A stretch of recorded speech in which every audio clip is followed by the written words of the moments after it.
Assalamualaikum warahmatullahi wabarakatuh. Selamat pagi untuk kamu yang sedang menyaksikan video pembelajaran ini. Kembali ke channel YouTube Junaidi Fayat. Kali ini kita akan membahas pembelajaran 4, subtema 3 dari tema 9.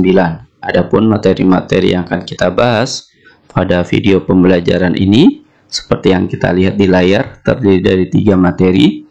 Materi pertama adalah informasi iklan elektronik. Kemudian dilanjutkan dengan kerukunan hidup bermasyarakat dan berbangsa. Dan materi yang terakhir adalah cara menghargai keanekaragaman pekerjaan di sekitar kita. 3 materi ini akan kita bahas tuntas pada video pembelajaran kali ini. Oleh karenanya untuk kamu yang sedang menyaksikan video ini, silakan cermati dan pahami video pembelajaran ini dengan baik, sehingga kamu mudah dalam memahami materi yang akan saya jelaskan. Yuk langsung saja kita bahas ketiga materi tersebut. Materi pertama seperti yang tadi saya sudah utarakan adalah informasi iklan elektronik. Materi ini bersumberkan pada muatan pelajaran bahasa Indonesia dengan KD 3.4 dan 4.4. Berdasarkan medianya, iklan dapat dibedakan menjadi 2 jenis, yaitu iklan media cetak dan iklan media elektronik. Berikut adalah contoh iklan media elektronik. Pertama adalah iklan radio. Nah, iklan radio ini adalah iklan yang disampaikan hanya dalam bentuk audio atau suara saja. Jadi kalau kamu mendengarkan iklan radio, maka kamu akan mendapatkan bentuknya dalam bentuk audio atau suara saja. Dan ini merupakan salah satu karakteristik utama yang ada pada iklan radio.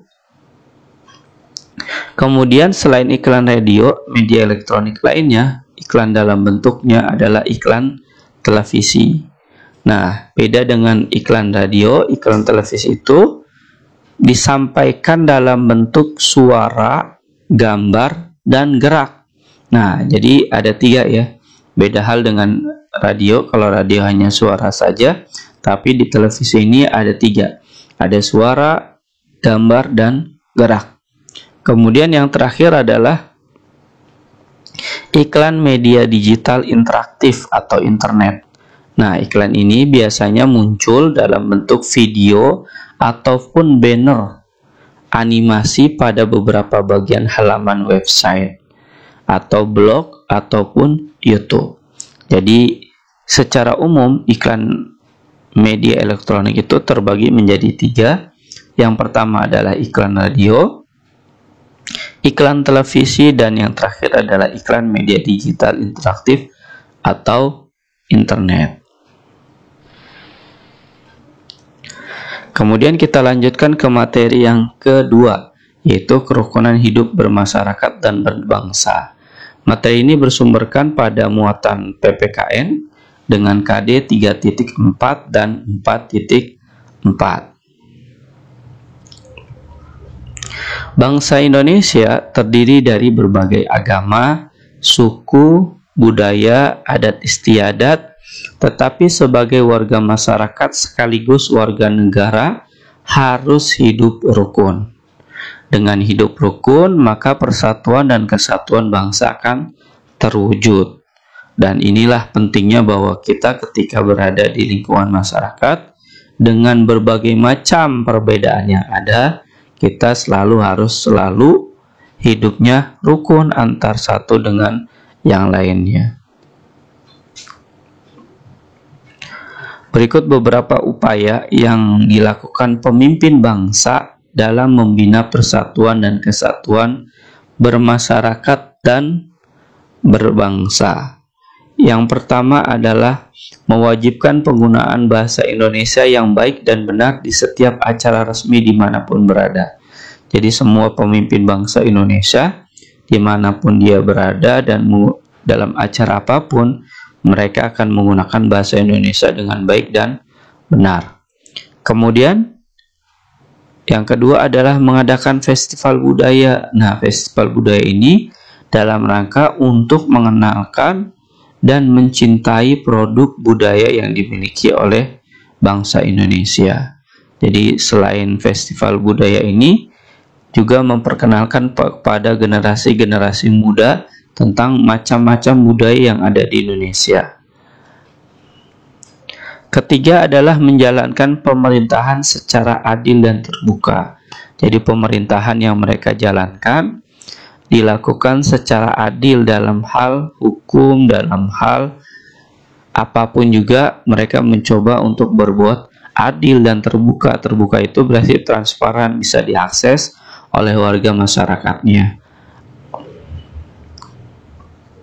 Yang keempat adalah mengadakan pemerataan pembangunan di seluruh wilayah negara kesatuan Republik Indonesia.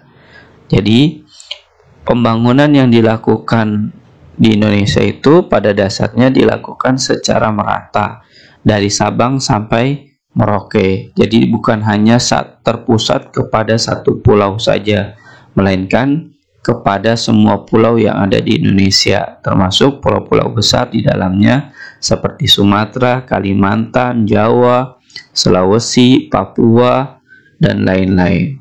Dan itulah salah satu contoh ya upaya yang dilakukan oleh pemimpin bangsa Indonesia. Kemudian yang kelima adalah menciptakan kebebasan masyarakat untuk memeluk agama.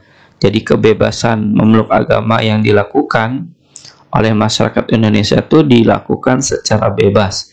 Boleh memilihnya mau menggunakan atau mengimani agama apa yang dia anutnya. Jadi ini tidak ada paksaan dari negara, dari pemimpin bangsa ini untuk mengatur masyarakatnya memeluk agama, melainkan diberi kebebasan sesuai dengan hak asasi manusia yang menempel di pundak rakyat Indonesia.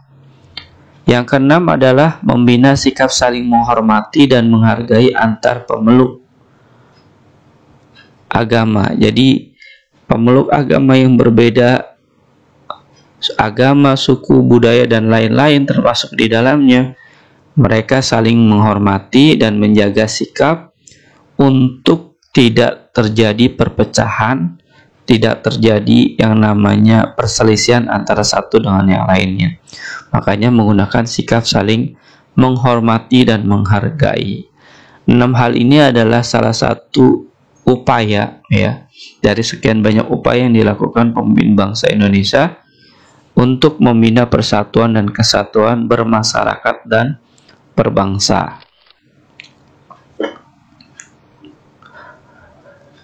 Nah, selain yang 6 hal tadi yang dilakukan oleh pemimpin bangsa Indonesia, ada pula contoh sikap toleransi dalam kehidupan sehari-hari. Untuk siapa? Untuk kita semua selaku bangsa Indonesia, untuk menjaga keutuhan negara agar tetap memiliki nilai kesatuan dan persatuan. Yang pertama adalah berteman tanpa membeda-bedakan agama dan suku. Nah, jadi kalau kita mau berteman kepada siapapun, usahakan tanpa membedakan agama dan suku, mau suku Betawi, suku Jawa, Sunda, dan lain-lain. Tidak boleh berteman itu hanya terdiri dari suatu suku saja, melainkan harus semua suku dan agama kita bertemannya.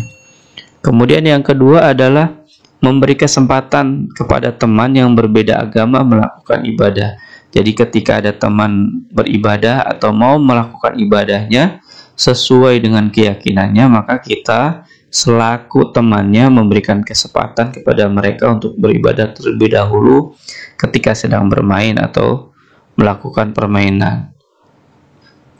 Ketiga adalah tidak mengolok-olok teman yang berbeda agama.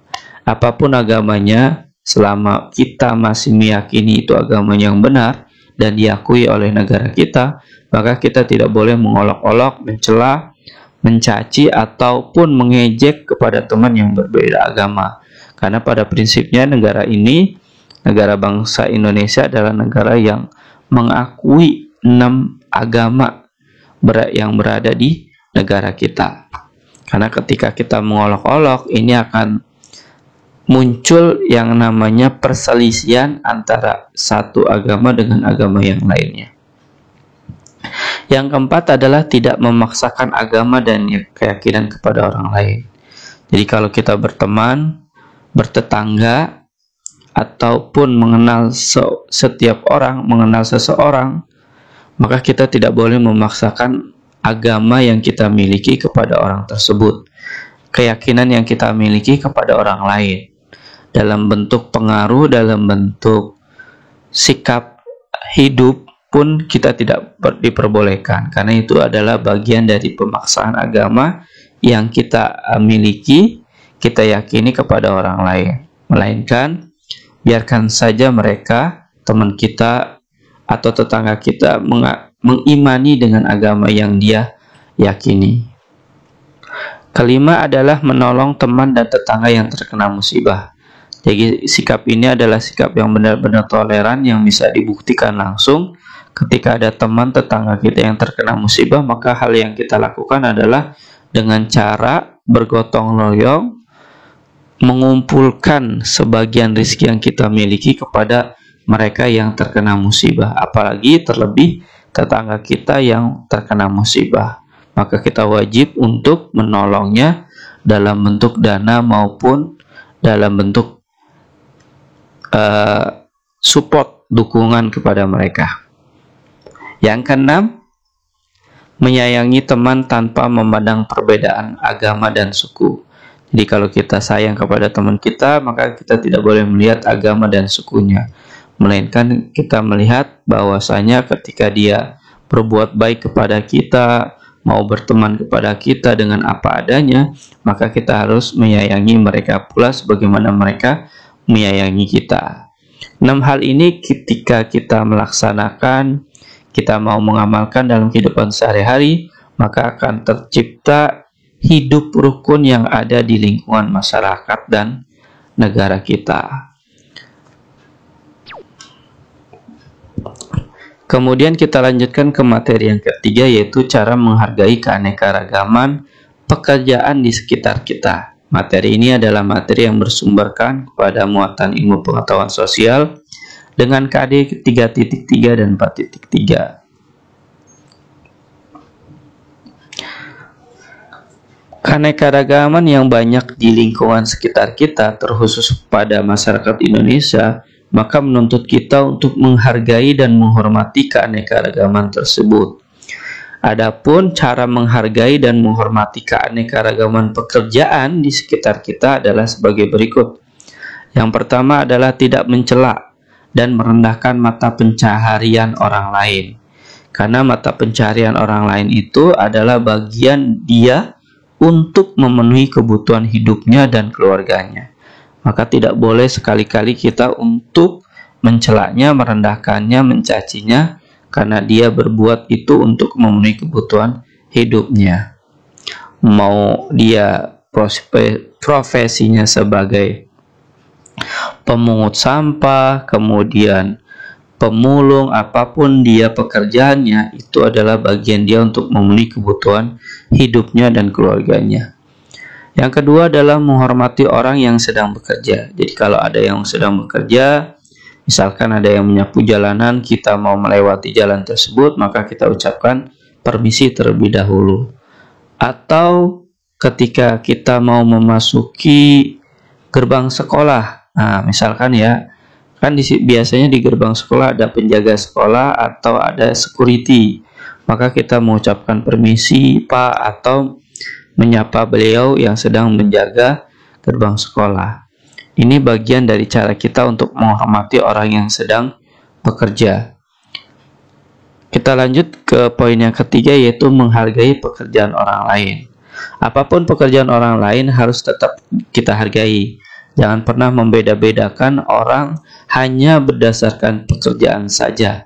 Sebagai peserta didik yang baik, kita harus menghargai pekerjaan siapapun dengan cara, atau misalkan ibu penjaga kantin sekolah, nah itu harus kita hargai pekerjaan yang dia miliki, karena dia dengan berusaha memenuhi kebutuhan hidupnya dan keluarganya itu dengan cara menjaga kantin atau berdagang di kantin sekolah kita. Yang keempat adalah membiasakan membeli produk-produk lokal. Nah, produk-produk lokal itu maksudnya adalah produk-produk yang dihasilkan oleh bangsa kita sendiri. Nah, ini hal yang harus kita lakukan nih, karena siapa lagi kalau bukan kita ya. Dengan membiasakan diri memakai produk-produk lokal, seperti ya, contohnya adalah menggunakan pakaian dari pakaian budaya kita seperti batik. Nah, itu adalah salah satu contoh bahwa kita adalah mencintai produk dalam negeri. Yang kelima adalah membiasakan mengonsumsi makanan dan buah-buahan dalam negeri. Contoh paling sederhana adalah ketika kita mau memakan buah-buahan atau memakan buah apel. Buah apel itu kan ada yang berwarna hijau, ada yang berwarna merah ya, merah tua. Nah, konon kalau kita mau beli buah apel, maka belilah buah yang diperoleh dari produksi dalam negeri. Maka biasakan membeli buah-buah produk dalam negeri. Bisa jadi buah apel, apel Medan, dan apel-apel yang lainnya. Nah, ini adalah bagian kita untuk mencintai produksi dalam negeri kita. Sama seperti hal di poin yang keempat, produk-produk lokal. Nah, termasuk di dalamnya adalah mengonsumsi makanan dan buah-buahan dalam negeri. Karena dengan mengonsumsi makanan dan buah-buahan dalam negeri dapat mengangkat hasil pertanian masyarakat, sehingga secara tidak langsung dapat membantu mensejahterakan petani Indonesia. Nah, ini adalah 5 hal cara menghargai dan menghormati keanekaragaman pekerjaan di lingkungan sekitar kita atau di sekitar kita. Mudah-mudahan kita bisa mengamalkan, mempraktekkan dalam kehidupan kita sehari-hari, sehingga tercipta kehidupan yang harmonis, yang rukun, yang damai antara kita dengan lingkungan sekitar kita.